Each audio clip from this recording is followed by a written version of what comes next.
చాలామంది చాలా సమస్యలు చెప్తున్నారు కదా, అప్లై నో రిప్లై అన్నట్టుగా ఉంది ఈడ. కాబట్టి కొన్ని చెప్పాల్సిన అవసరం ఉంది. నాకు సంబంధించి నా క్యాంప్ ఆఫీస్ గురించి గత 15 నెలల నుంచి రిక్వెస్ట్ చేస్తూ ఉన్నాను.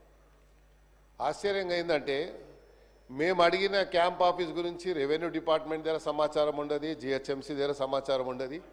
మా నియోజకవర్గంలో ఒక ఈద్గా గ్రౌండ్ ఉంది, రోడ్ నంబర్ 10లో ఈద్గా గ్రౌండ్ ఉంది అధ్యక్ష. ఆ ఈద్గా గ్రౌండ్లో సిపిడిసిఎల్కి మన ఒక సబ్స్టేషన్ గురించి ల్యాండ్ అలాట్మెంట్ ఇచ్చారు. అక్కడ ఇప్పుడు రంజాన్ నడుస్తుంది, ఈద్గా గ్రౌండ్ అది, దాని పక్కకు వేరే ప్రభుత్వ స్థలం ఉంది. ఆ స్థలంలో కొంచెం నాకు క్యాంప్ ఆఫీస్కు స్థలం ఇవ్వమంటే అది వాళ్ళు ఐడెంటిఫై చేయలేకపోయారు. సబ్స్టేషన్కు నేను లోకల్ ఎమ్మెల్యే ఉంటే నా నాలెడ్జ్ లేకుండా నేను ప్రివిలేజ్ నోటీస్ ఇస్తే కూడా యాక్షన్ తీసుకుంటారో లేదో అని చెప్పి మీరు చెప్తా ఉన్నాను.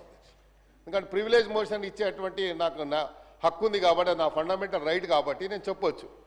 కానీ నా ప్రమేయం లేకుండా, నా యొక్క ప్రెజెన్స్ లేకుండా అక్కడ ఫౌండేషన్ వేశారు. నేను పోయి నా రెగ్యులర్ స్టైల్లో పలగొట్టాను పోయి. ఎందుకంటే ఇక నాకు వేరే ఆప్షన్ లేదు కదా సార్. ఆప్షన్ ఉన్నప్పుడు అంటే వేరే తీరు చెప్పొచ్చు. సో మరి మంత్రి గారు ఉన్నారు కాబట్టి, భట్టి గారు ఉన్నారు కన్సర్న్ మినిస్టర్ కాబట్టి వారి నోటీస్ తీసుకొస్తున్నా అధ్యక్ష. ఇక తర్వాత చెప్తా ఉండు రాదుబాయి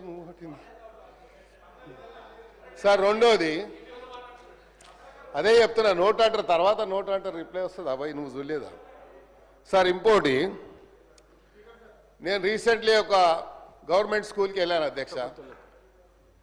వాళ్ళు ఏదో ఫంక్షన్ పెట్టుకుంటే పోతే అక్కడ ఉన్నటువంటి హెడ్ మాస్టరు ప్రిన్సిపల్ వచ్చి నాకేం రిక్వెస్ట్ చేశారంటే, సార్ మాకు గుడ్లు మిడ్ డే మీల్లో వస్తుండే, ఇప్పుడు మొదలు ఇస్తున్నారు సార్ అని చెప్పింది. చిన్న పిల్లలు వచ్చి నేను రోజు ఎన్ని గుడ్లు అయితే 20 చెప్పు నేనే పంపిస్తా అని చెప్పిన. మరి ఆ పిల్లలకు మనం ఇవ్వాలి కదా అధ్యక్ష గుడ్లు, అది ఒకసారి ఆలోచించండి. రెండోది, ఆ స్కూల్స్లలో 6 ప్లాంట్స్ పెట్టమని చెప్పి నేను నా బడ్జెట్ కూడా ఇచ్చాను. మరి ఇప్పటిదాకా బడ్జెట్ నా ఏదైతే రెగ్యులర్గా వచ్చే బడ్జెట్లో ఇచ్చాను. కానీ ఒక 6 ఒకటేమో ఎన్బిటి నగర్లో రౌండ్ టేబుల్ స్కూల్ ఉంది సార్, చాలా పెద్దది, సుమారు 2000 మంది విద్యార్థులు చదువుతారు. జూబ్లీహిల్స్లో అలాగే ఉంది, ఆడ కూడా 6వ ప్లాంట్ అడిగాను, అవ్వలేదు. ఇంకోటి, ఇది చాలా ప్రధానమైనటువంటి సమస్య కాబట్టి ఇమీడియట్గా యాక్షన్ తీసుకోవాలి. నోట్ అనేది అది రెగ్యులర్ ప్రాక్టీస్ అధ్యక్ష. నోట్ అంటే మాకు తెలుసు, నేను కూడా మంత్రిగా పనిచేశాను. నోట్ చేసుకుంటాం అంటాం, బయటికి పోయిన తర్వాత అది డస్ట్బిన్లో వేస్తాం ఆ పేపర్ తీసుకుపోయి.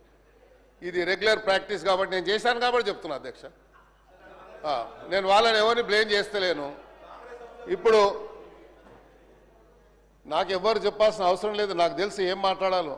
అందరికంటే సీనియర్ ఎమ్మెల్యే నేను సార్. ఇంకోటి, ఈడబ్ల్యూఎస్ కాలనీ నేను మినిస్టర్ ఉన్నప్పుడు ఫౌండేషన్ వేసి కాలనీ కట్టించాను.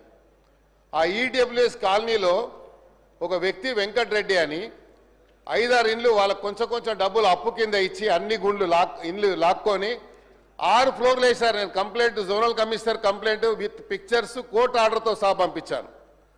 ఈరోజు వచ్చే ముందు ఎంఆర్ఓ గారికి, తహసీల్దార్ గారికి, అదేవిధంగా డీసీ గారికి పంపించాను.